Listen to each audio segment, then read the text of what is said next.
Hey everybody, welcome to the Slick Tree Podcast. I'm your host, Colby Langford. The point of this show is to help improve ourselves as dogmen and to raise the quality of the dogs on the end of our lead. So let's settle in, turn the volume up, and let's see if we can't learn a trick or two together from our guests.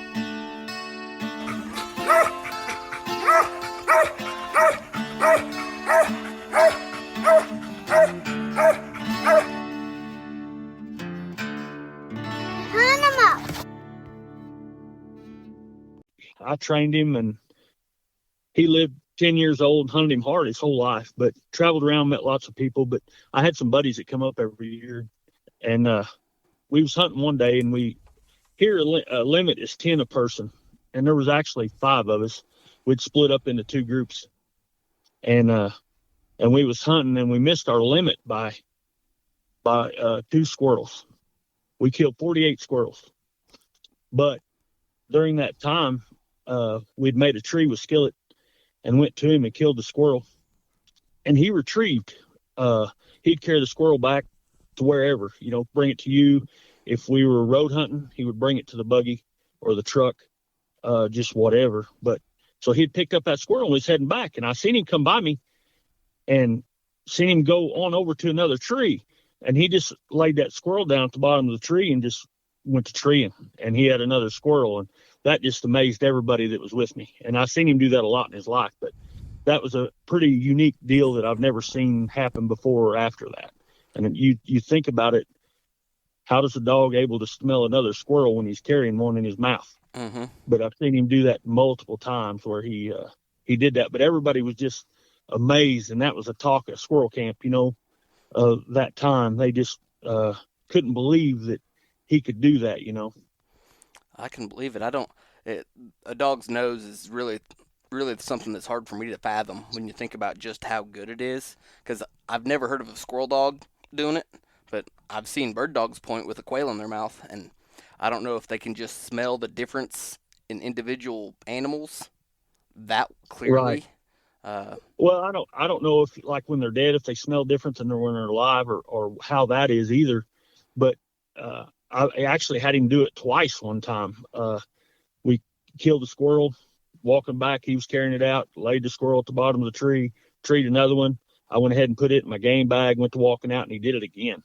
Really? And it's just, I don't know, you just don't see a lot of dogs do that. Like I said, I've never seen any other dog do that. Well, that's pretty impressive. He was my buddy from day one. We traveled a lot of miles together, spent lots of nights in motels, and slept in my truck traveling around, and just you name it. He was just a special dog. Well, everybody, you are listening to the Slick Tree Podcast, and this is another installment of the Good Old Dog series. Today we're joined by Randy Smith, and we're talking about his dog, Mo meeting the Skillet. How you doing today, Randy? Hey, doing good, Colby. How are you, buddy? Oh, pretty good. So, your dog Skillet, pretty well-known dog. What else can you tell us about him, Randy? How did he hunt? What did he hunt like? Well, here I live in the hills of Missouri, and I walk hunted him a lot when he was young. Started him, and he would roam out to 400 or 500 yards, and eventually, a lot of times, he would go deeper.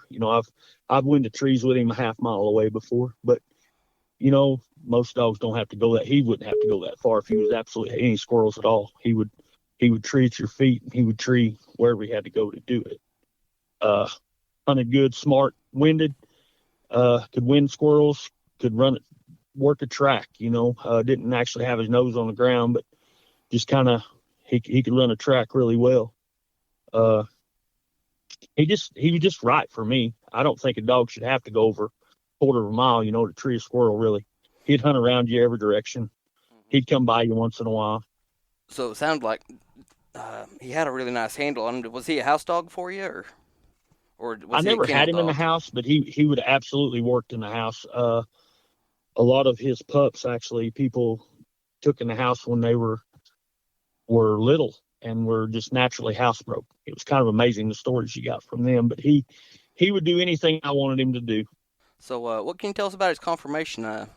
he had kind of had a fairly unique yellow brindle, not to be confused with albino brindle, but kind of a lighter brindle color, wasn't he? Yeah, they actually call it, like in boxers and stuff, it was a reverse brindle. He had an underlay of light coloring with the dark on top, or usually it's the dark underneath with the light on top. Gotcha. Uh, but he was a small dog. He weighed 40 pounds. Uh, all heart. He wasn't necessarily the most athletic, smooth running dog like you sometimes see, but you couldn't wear him down. I mean, I actually coon hunted him one night and he went about 25 miles. Uh, I'd send him and come back, and then we road hunted some too. So I kept up with everything, and he was all heart. He would never fail to hunt. Uh, and it didn't matter. He had Ehrlichia at one time, which takes a lot out of him, and it did a little bit there. I could tell a difference in him. Took him to the vet, found that out, but laid him up about a week or so. But even went and finished him to squirrel champion with that. Even, I mean, he he was just unique in a lot of ways. His conformation, like I said, he was small, had a good head. He had a weird ear set. I've got some buddies that kind of made fun of his ear set a little bit, but he was just about right for me. I like a smaller dog anyway. Yeah. Did you coon hunt quite a bit with him? He treated a lot of daytime coon, and I didn't actually night hunt him till he was 5. And the another funny thing about him is he never treated a possum. He made very, very, very few squirrel trees at night. He was just automatically straight. He had a big dime locate on the tree on coon only. It was unique, and just it almost give you goosebumps or make the hair stand up on the back of your neck to hear it. It was just so awesome. He was a really good tree dog as well. How was Skillet bred? He was almost like what they kind of call it a hybrid, but his daddy was streak bred and his mama was Kimmer. He was like a 50-50 cross, really. Uh, Hunted with his mama quite a bit, but they say that works really well. The streak and the Kimmer cross. A lot of times they won't reproduce, they say, or just what I've been told quite a bit by a lot of the old timers. He did, but that seems to work pretty good. From what I've hunted with, he had a lot of litter mates that were really nice. Same qualities that he had. How long you been hunting squirrel dogs? I had a buddy here that I started working with that had cur dogs. His name's Sam Boschel.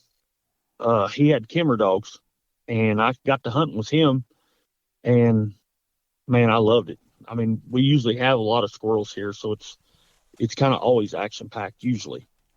And he got me into it, and he used to competition hunt too, so we got to squirrel hunting, and he had some buddies that I met, and that's really what got me fired up about it. And actually, where I got Skillet, uh, Clay Seaman from Arkansas had come up with Steve Delaney, which Steve and Sam were really close friends. Well, Sam had to work, so I went hunting with him that weekend, opening weekend of squirrel season, and hunted with Skillet's mama.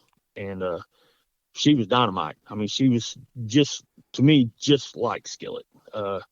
Good tree dog. He didn't coon hunt her till she was 6. Treed the crap out of coon. A really good, solid tree dog. Hustle, heart. Of course, she was yellow, which I like brindle better than yellow, but that's just a personal preference. Hmm. But at that time when I hunted with them guys, I told Clay, I said, man, I'd really like a pup out of her. I said, remember me if you raise any. And he did, thank goodness. And that's where Skillet come from. I got him when he was 6 weeks old. What methods did you use to start him, and was he an early starter, a later starter, or?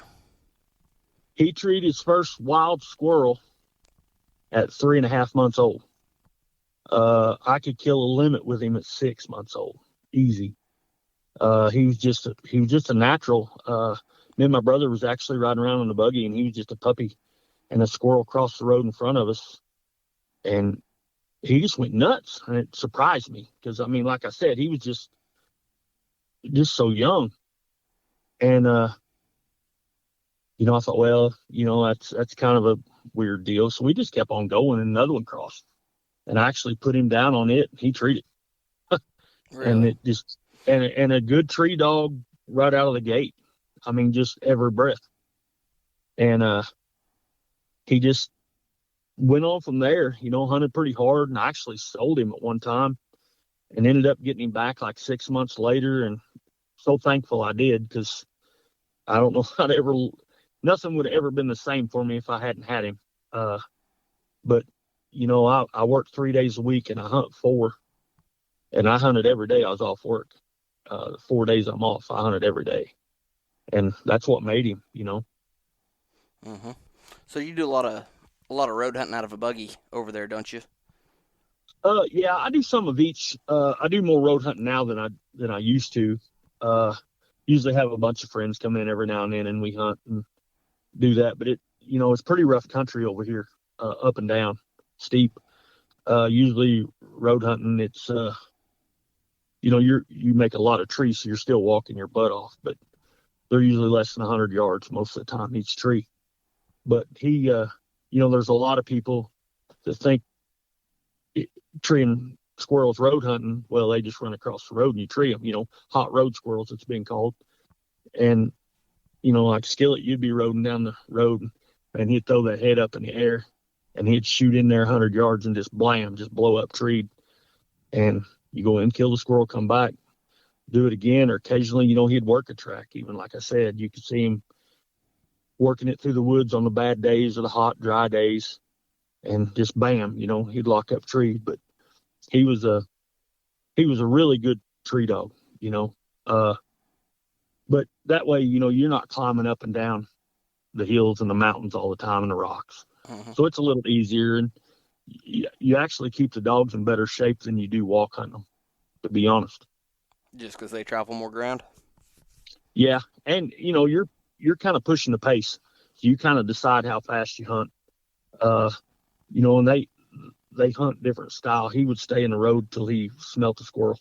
Some dogs figure eight the road, you know, but he'd go right down the road in front of you, and like I said, just throw his head up and shoot in there. He'd win them a long ways. Same with coon. I coon hunted him that way too, and he was always like that. Just throw his head up and get in there and get treed, or work a track. He would open on the ground a little bit on a coon, but he always had that locate, and you could tree him on it. When he located like that, it was over. I never competition hunted coon hunted him much. He was in one cast, and actually Mark handled him, Mark Morrison, and I think we got second that night. And he treed a circle tree. Was a tree made, the only tree, but that was in Mississippi. Yeah. How was Skillet as a reproducer? I know that you bred him quite a bit, and he had a bunch of nice dogs come out of him. Go ahead. He had uh a lot of good squirrel dogs. I Skillet himself, if he'd have been in the hands of a true competition hunter, he would have been a complete different dog. I feel like you could have won anything with him if he'd have been trained that way. I didn't know that part of it. I thought all I had to do was hunt him and kill squirrels to him. And don't get me wrong, because he was still a pretty good competition dog when he was young. I won quite a bit with him here and there. But his pups were kind of the same. Most of them treed squirrels and satisfied their owner, but there wasn't many that went to competition hunters. But he did reproduce squirrel dogs a lot. I mean, my opinion, he was pretty good at it. According if they went to hands that hunted them, Hmm. uh, they kind of they kind of showed what turned out pretty similar to him a lot of the time. Was there any particular cross or a type of dog that he seemed to cross well or better than others with? Uh, he did okay with about anything, but I had a female that he crossed really good on that I call Bug. And Johnny Jackson's got a male in Oklahoma that he competition hunt a lot out of him, night train. And but that whole cross, I don't know, I made it like four times, and I don't know of any that got the chance to be hunted that didn't make squirrel dogs. They were really good. The Apache stuff seemed to cross really good on him. They give him a little bit more tree intensity. I listened to Mark's podcast and heard him talk about the Kimmer tree style. He was more stylish than that. He would get up on the tree quite a bit, but he had kind of a shuffle.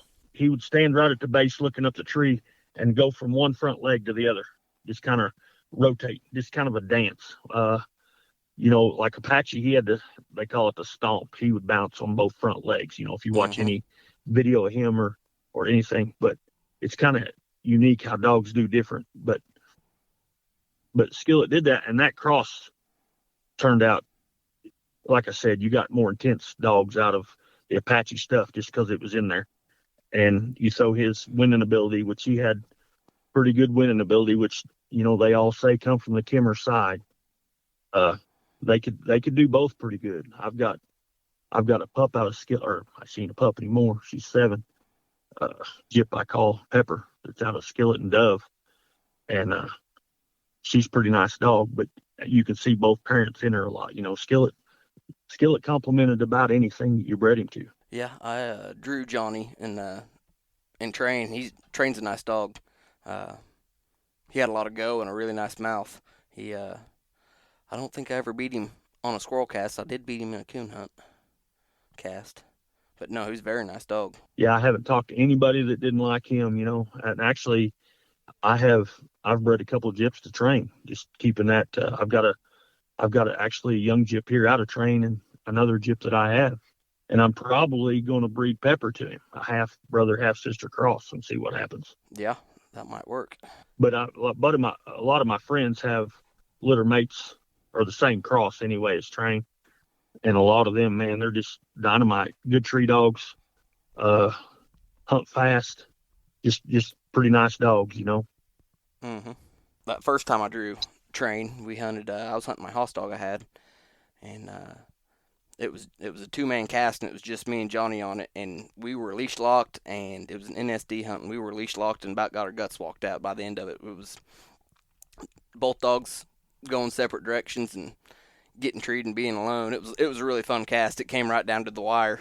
Uh, he ended up being one tree ahead of me, but I think we ended up scoring 8 or 9 trees. It was a fun hunt. That's awesome. Another thing that Skillet threw was looks. He threw better looking dogs than he actually was. Uh, Train to me is just about perfect. Hmm. Pepper's the same.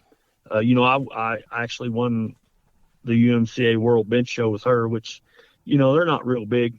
None of the bench shows are real big, but it's still kind of something I was a little proud of because she was cut up and I mean, look good. And trained the same way. I think if it had showed him he was good, but I like a good looking dog too, Hmm. and a good tree dog. That's the two things that them two dogs are, and a lot of the dogs that Skillet through. So, what do you feel like? Which we've kind of talked about this, but if you were going to if you're going to give Skillet a ranking and just say what do you feel like was his biggest strengths and weaknesses as a dog, what would you say they were? His strengths were his heart, man. He'd do anything in the world to please you. Uh, Anything you ask of him. I had a buddy, well, Sam, the one that introduced me to squirrel hunting. He told me one time, he said, I don't care what you want to do. He said, it's amazing what he does, but you could ask him to bay hogs, he'd bay hogs. You could ask him to work cattle, he'd work cattle for you. And it was just kind of the relationship between me and him. I mean, he was almost like a person in a way. Uh, but his willingness to do what you want him to do was amazing to me. His weakness probably was, I'm gonna go to the competition side a little here. Sometimes he didn't travel the best, which is a big cur dog issue. Uh, you can travel and they won't be the same dog sometimes away. You had to give him a little time if you traveled hunt a day or two ahead of time, and usually he was okay. Nobody else could handle him. He wouldn't do the same for them unless you was along on the cast. So if I didn't go along, he never acted right. Gotcha. That would be his faults for sure. Uh, Another strength would be his tree power. He was, I won a lot of treeing contests, which is okay too, but he was just so classy. Just he barked, just he was just really good, And I like, I come from the hound world, so he was the closest thing that I wanted to get to a hound, if that makes sense. Hmm. I was ready to leave the hound world when I left and go to the squirrel dogs, but I still desire a good tree dog. And he absolutely was, and had a good big mouth you could hear for a long ways. A minute ago, you were talking about uh, how he wouldn't travel real well all the time. If you just out of curiosity, if you did take him somewhere, if you did travel with him and didn't have the time to hunt 2 or 3 days in advance, what are the kind of things that he would do? He would, and it always seemed to be different. It was like if you traveled somewhere just to squirrel hunt, you didn't notice anything. But if you were in a competition cast, he would tap trees a little bit. It was almost like he lost his confidence. Hmm.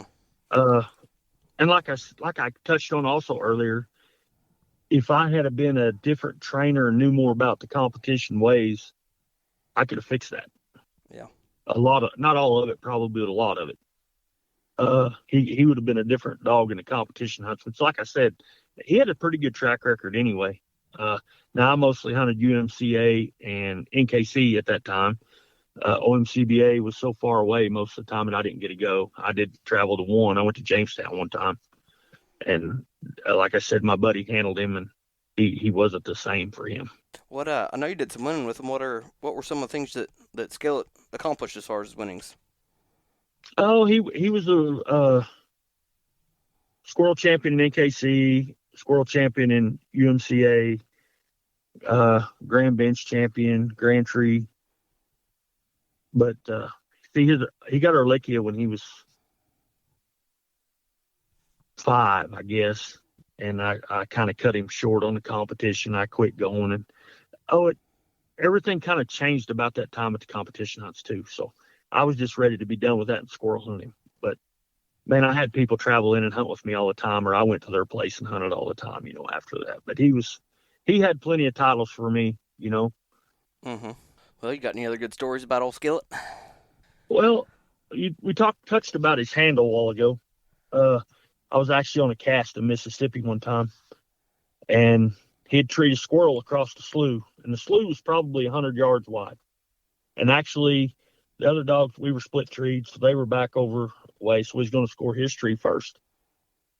Well, I asked the judge, I said, hey, if you guys go to, because the slough's deep, I can't swim. I didn't know how deep this thing was. I said, if you guys get to the tree, I said, can I handle my dog here? And you guys score the tree. And they said, well, absolutely. So we'll be at the tree. We know he's there. And you can handle him however you want to. I said, okay. So they took off around and went, which I could see Skillet the whole time.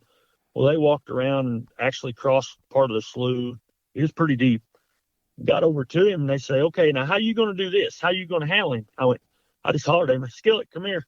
And he swam that dude all the way to me and I tied him over there and then we searched the tree and found the squirrel. But he, you could call him across water. You could call him off trees.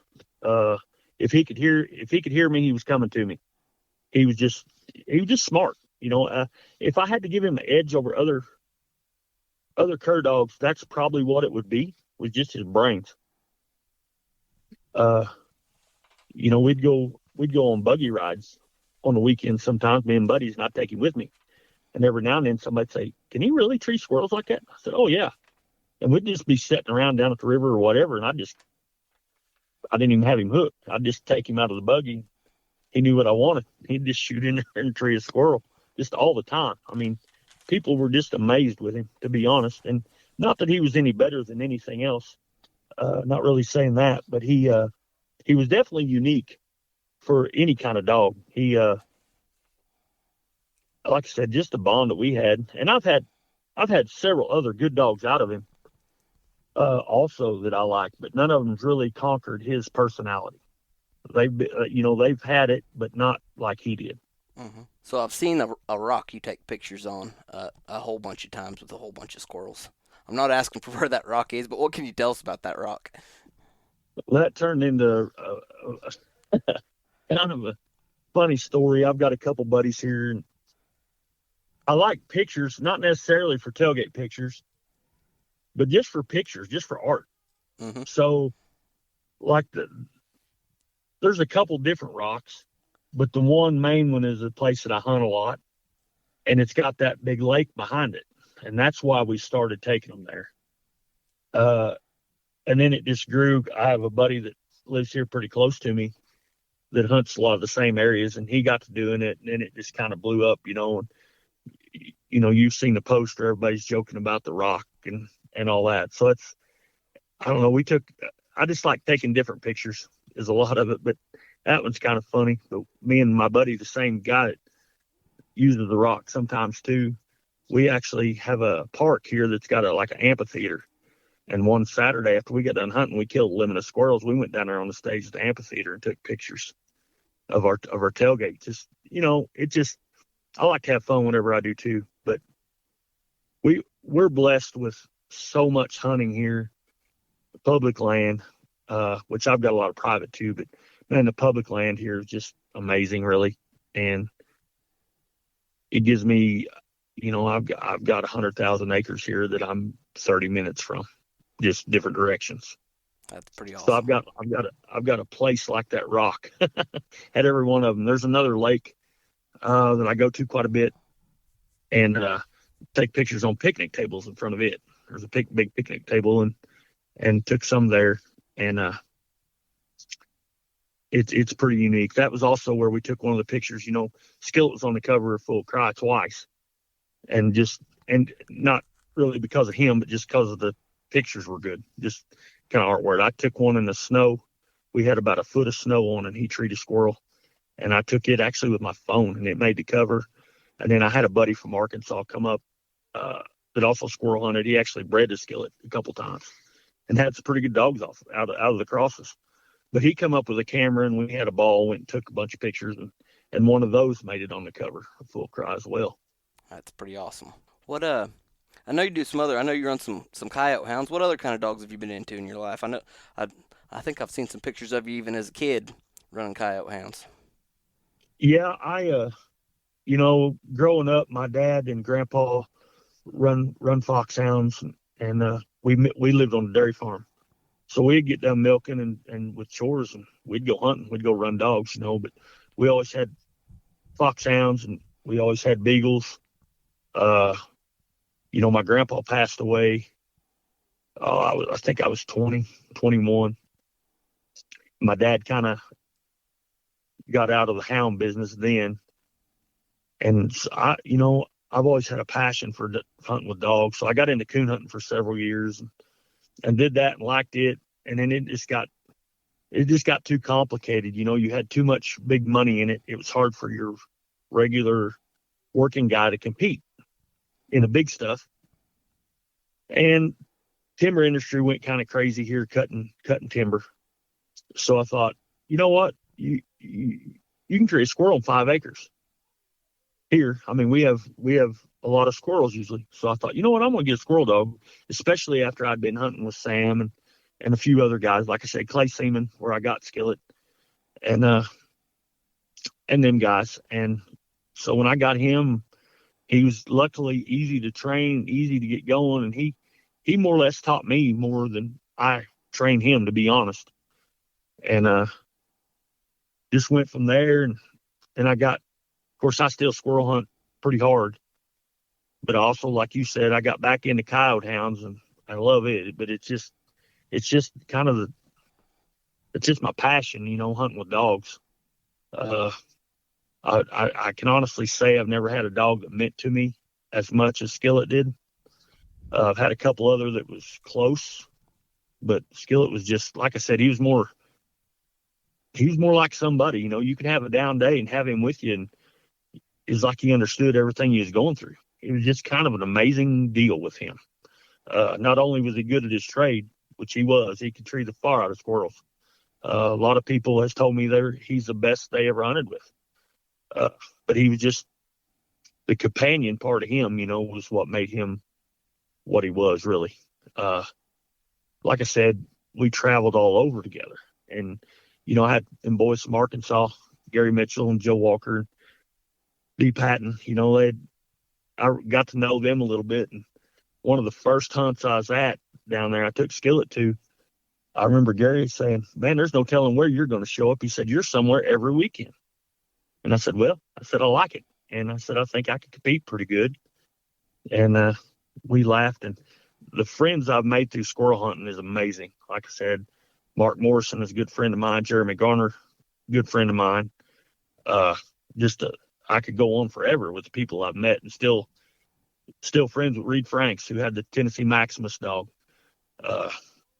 Just good friends, that Skillet has made me.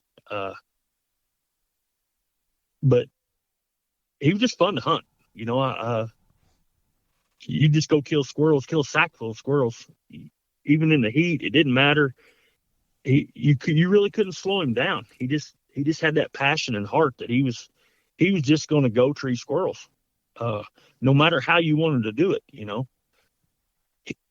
Even like, you got these guys that say road hunting is easy, like I touched on before, but I guess they think that the squirrel just runs across the front of the dog, or they just cross the road right before the dog gets there.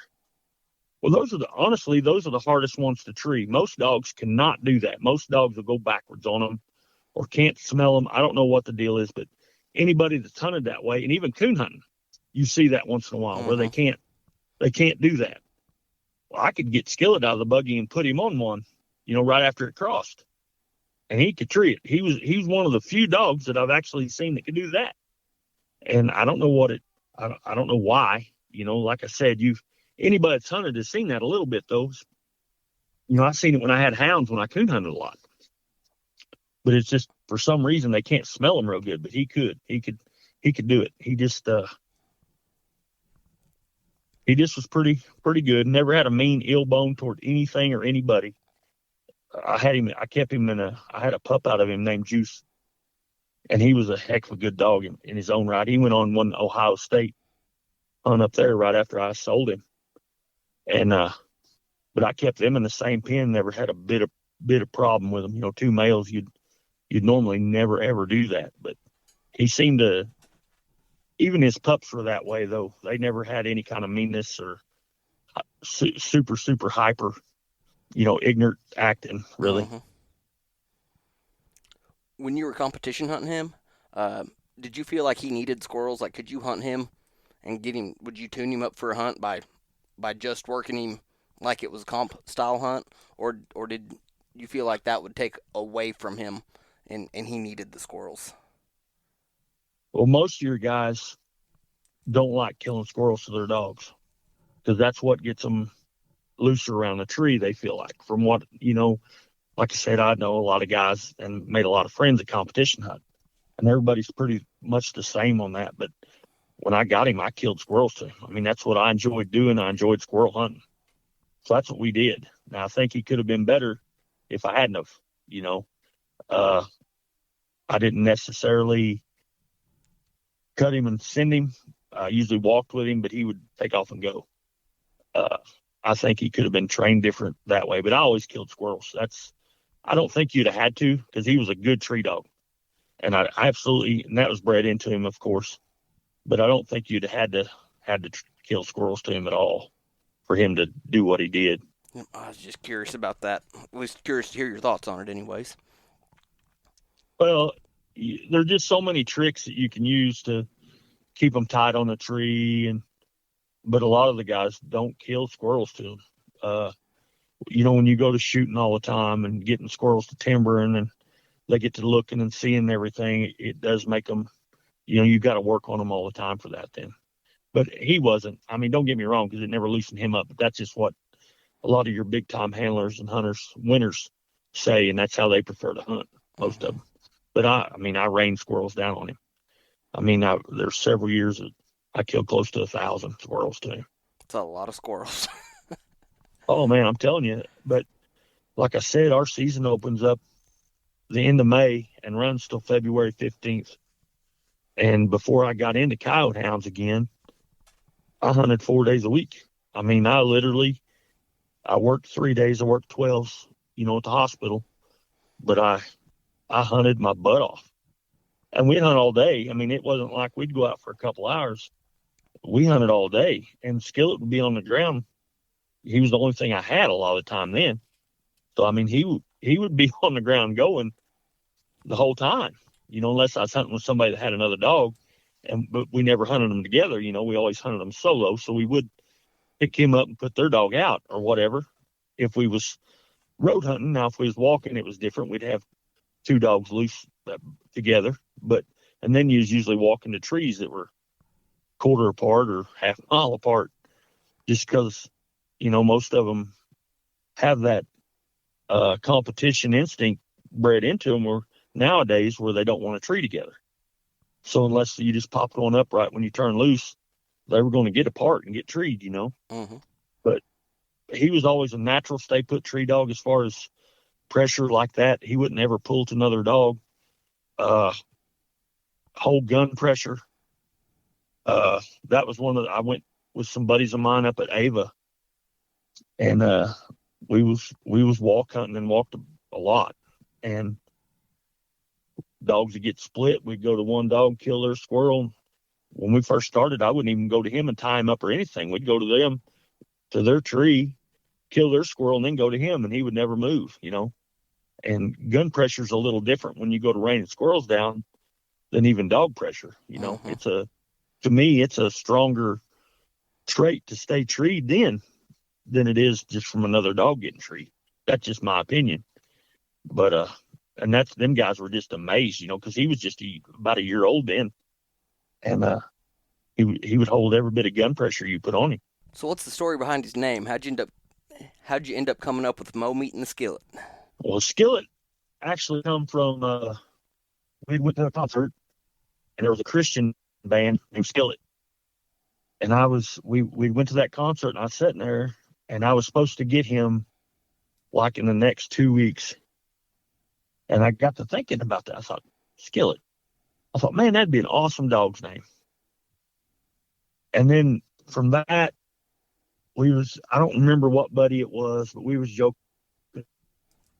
Cur dogs are known as meat dogs. And actually, the Mo actually stood for Missouri. And nobody knows that. I don't think I've ever mentioned that any time before. But Missouri meat and the Skillet is what it actually stood for. But I just thought it was a cool name and something fun, to go with. Mm-hmm. But I really liked Skillet because I didn't know if any other dog had ever been named Skillet. He's the only one I've heard of. and believe me, he filled plenty of skillets in his life. I know with as much as you hunted him, I'm sure that there's other, is there any other just extraordinary things that you've seen him do? Just really his handle was, I haven't seen anything handled like him. Now don't get me wrong, because I put that on any dog that I have. Even my coyote hounds have that kind of handle. But I'd take him to the river with me, swimming. He'd swim with me.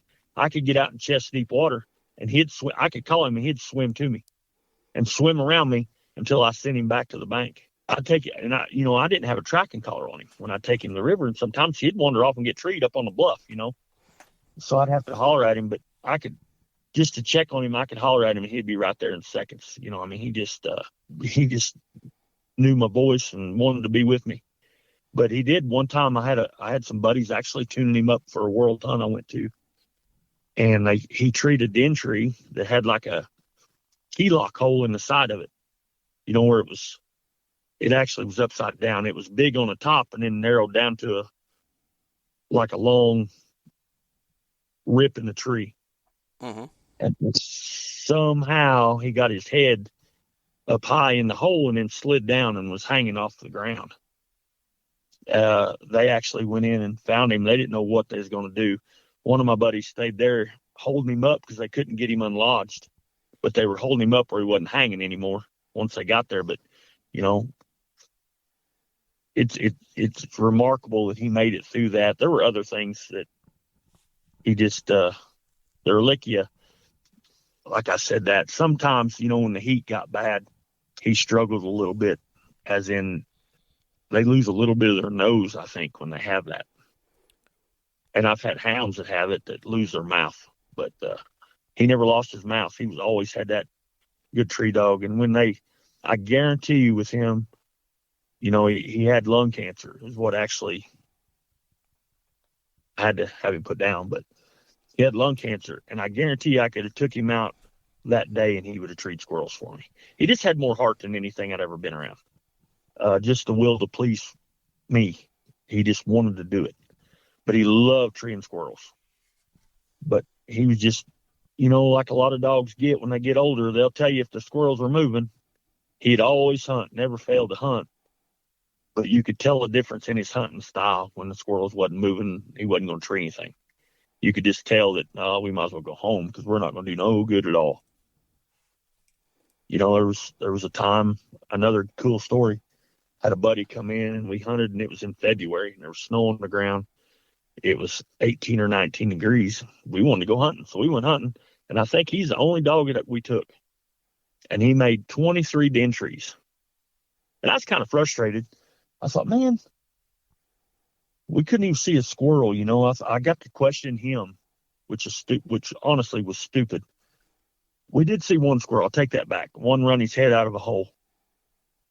But my buddy, it was almost like a kick in the butt, so to speak. He goes, look, he said, all he's doing is treeing where he can smell squirrels. He said, leave him alone. And I never was rough on him, nothing like that at all. But I was questioning, is he really treeing squirrels? What's he doing? But, he brought a valiant point that where he was treeing, where he was smelling squirrels was where he was treeing. And he did have the one in the den. They were all legitimate dens, but it was kind of a crazy deal. So back to the Ehrlichia. That's a tick. I don't know too much about it. I've never had a dog with it, um, but that's a tick-borne illness, correct?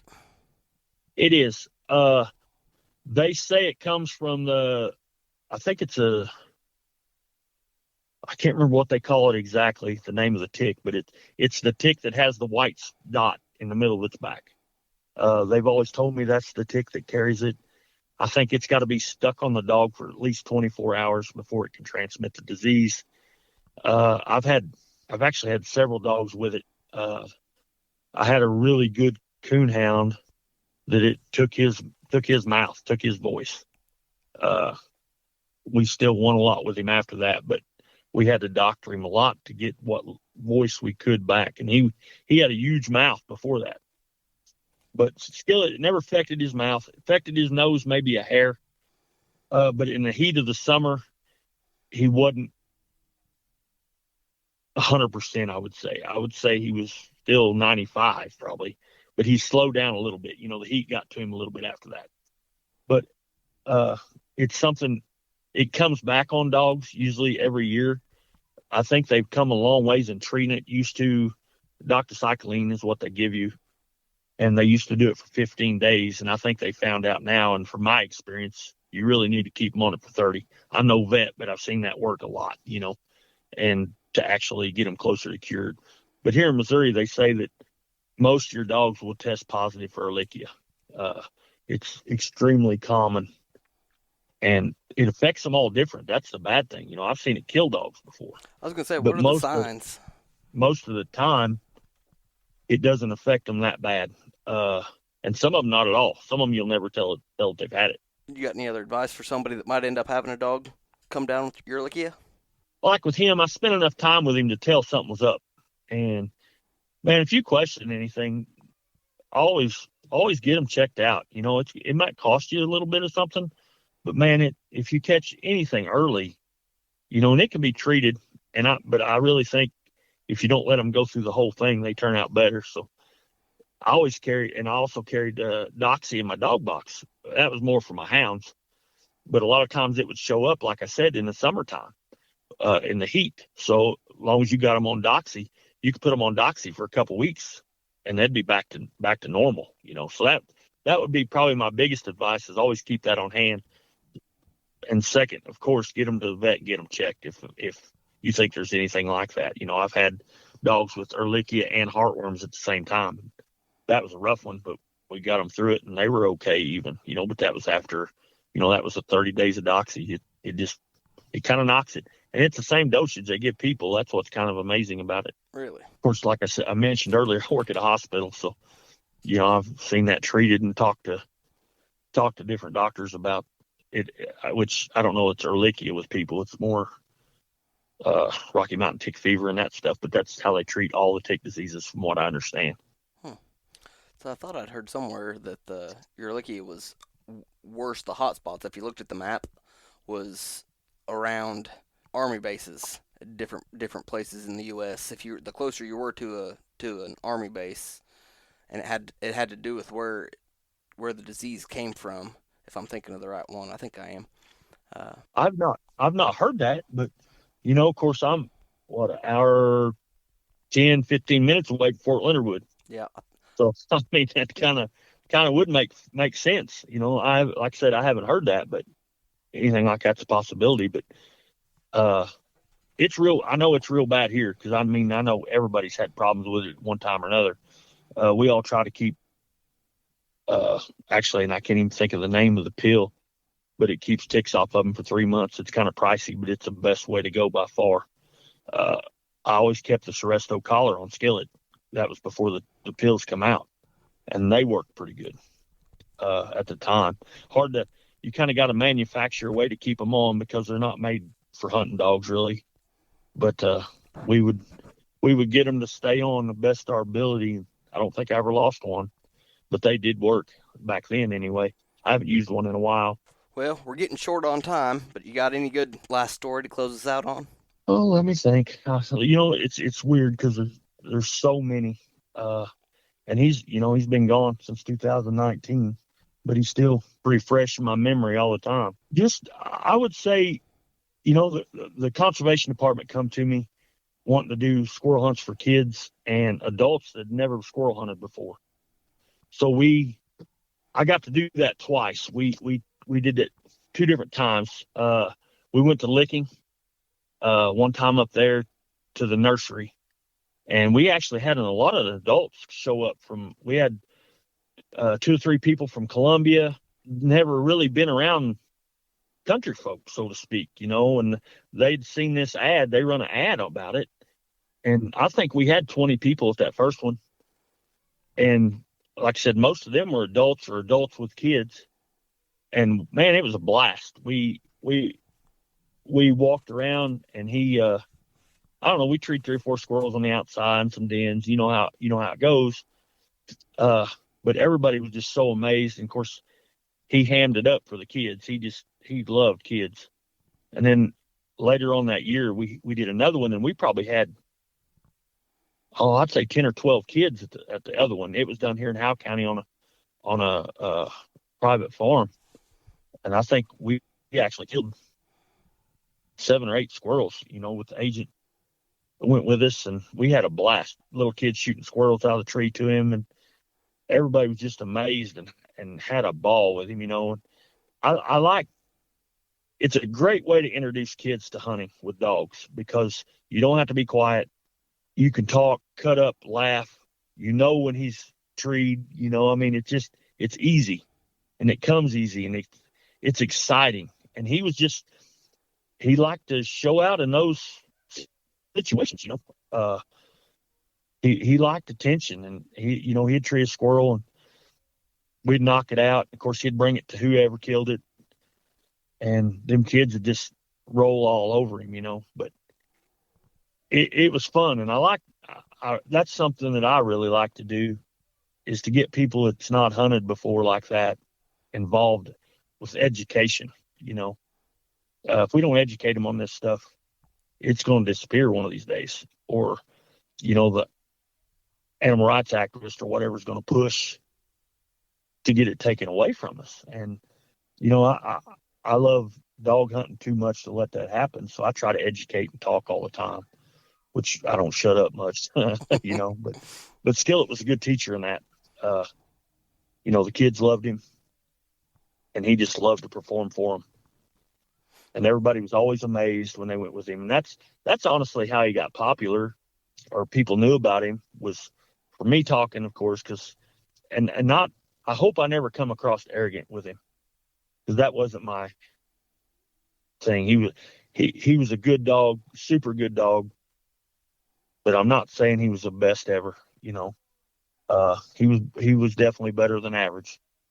But I talked about him a lot because he meant a lot to me. He was I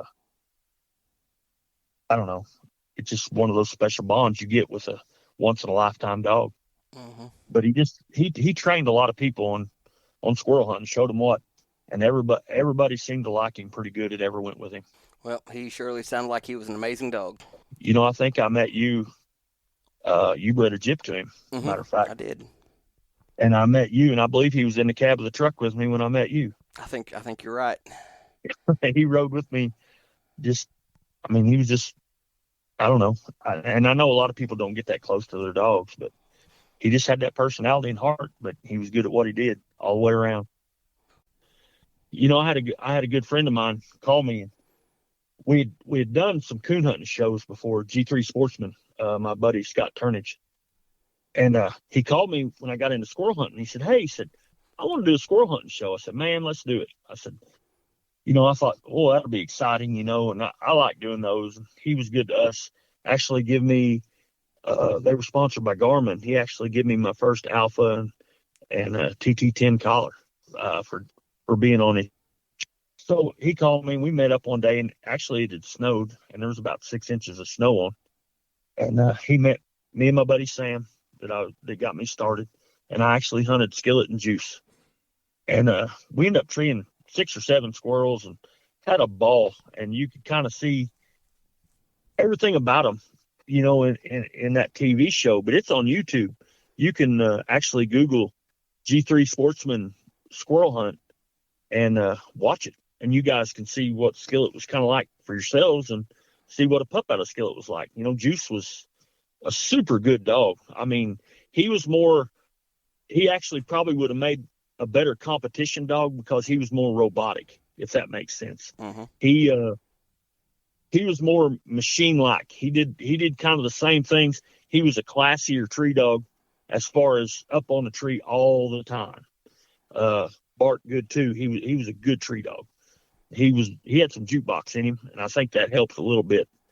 But he was Kimmer too, mixed in there. But it'd be kind of cool if you guys wanted to go see what they look like and how they operated, because it's all on the TV show, and you can see us killing squirrels and cutting up, and that's the kind of fun we had when we squirrel hunt. Giving each other a hard time and joking around. But that was a that was an awesome thing, because that was one of the first ones that I know of that done a squirrel hunt on TV. They've done several since, and I think actually Johnny Jackson mentioned that Train and Deal, which Deal's a younger brother to Train that he has, they were going to do maybe a TV show, but I'm not sure if that ever happened. But that was a possibility coming up, I think. But it's kind of a unique way. And now there's video and stuff you can watch, Facebook, but you can actually, like, if you're trying to get into squirrel hunting, you can watch dogs and their mannerisms. And it's not just tailgates, because there's ways you can fix tailgates, but on videos when they're treed, there's not a lot you can fix about that. That's really how the dog is. Hmm. So it's a good way, video, like the TV show, or like I said, even Facebook. That's a good way to get interested in, maybe pick 3 or 4 dogs that you would like to have a pup out of that line if you're getting started. But you can look at, like I said, you can Google G3 Sportsman Squirrel Hunt, and YouTube. It's on there, and you can watch them, look at them, and see everything about them. It's kind of cool. But you can check out Skillet. That's been, I don't know. We were probably recorded that in, I'm going to say 2016 or 17. So it's been a good while ago. Yeah, I'm sure there'll be plenty of people look that up and check him out. That's just a little advice. Like I said, you can kind of, you don't necessarily, you pick 3 or 4 and then go hunt with them yourselves and see. But video or that way you can pick some bloodlines that you might be interested in. I've Hmm. always used it and thought it was a good way to do it. Yeah. Well, Randy, I sure appreciate you coming on and giving us your time and telling us about your dog. He uh, he really sounded like he was a special one. I think he's the kind of dog that everybody's hoping to find. Yeah, and I honestly wish everybody would find one like that. He would lead them through life, honestly. Yep. Well, everybody, take care and keep wearing out that boot leather. I just want to give everyone that's listening a sincere thank you. Getting this podcast going has been a project. I really hope you're enjoying it, and if you don't mind, give the show a good rating and review wherever you're listening to it at, or share it on your social media to help get some traction. I appreciate it, and I'm looking forward to your feedback.